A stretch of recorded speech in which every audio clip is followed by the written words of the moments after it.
नमस्कार, तळोदा वृत्तांकनमध्ये आपलं स्वागत आहे। जर आपण नवीन असाल तर कृपया चॅनलला लाईक आणि सबस्क्राइब करा व बेल नोटिफिकेशन ऑल वर सेट करा। आमची भूमिका स्पष्ट, ते विरोधकच विजयकुमार गावित यांचे सूचक विधान। आमदार तथा माजी मंत्री विजयकुमार गावित यांनी जून 14 रोजी आयोजित पत्रकार परिषदेत संभाव्य युतीवर आपली भूमिका स्पष्ट केली। त्यांच्या या विधानाने राजकीय वर्तुळात अनेक तर्कवितर्क लावले जात आहेत। महायुती सोबत असतानाही काँग्रेस सोबत हातमिळवणी करण्याच्या त्यांच्या विरोधकांच्या भूमिकेबद्दल त्यांनी प्रश्नचिन्ह उपस्थित केले। पत्रकारांशी संवाद साधताना गावित म्हणाले, आमची भूमिका सूर्यप्रकाशासारखी स्पष्ट आहे आणि आमच्या वरिष्ठांना ती माहीत आहे। महायुतीमध्ये राहून विरोधकांनी काँग्रेस सोबत हातमिळवणी करणे पक्षाच्या वरिष्ठांना कसे मान्य होईल असा सवालही त्यांनी उपस्थित केला।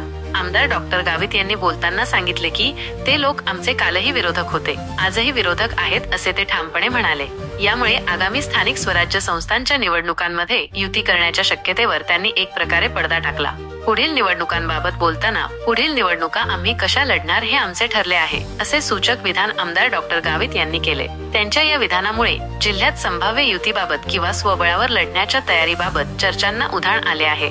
एकंदरीत विजयकुमार गावित यांच्या या स्पष्ट विधानांनी नंदुरबारच्या राजकारणात विशेषतः आगामी स्थानिक स्वराज्य संस्थांच्या निवडणुकांच्या तोंडावर नव्या समीकरणांची शक्यता निर्माण झाली आहे। ते स्थानिक स्वराज्य संस्थेच्या निवडणुकीबाबत काय निर्णय घेतात हे पाहणे महत्त्वाचे ठरणार आहे। एक गोष्ट लक्षात घ्या, ही काय सर्वेकडे राजकीय परिस्थिती तशी नसते। नेत्यांशी बोलून चालून सर्व निर्णय होतात आणि नेत्यांना कुठे काय चालू आहे याची माहिती असते। ते प्रयत्न करतात, पण सर्व इलेक्शन एकत्रित होऊ शकतील हे सांगणं कठीण आहे, नाही होणार हे बी सांगणं कठीण आहे।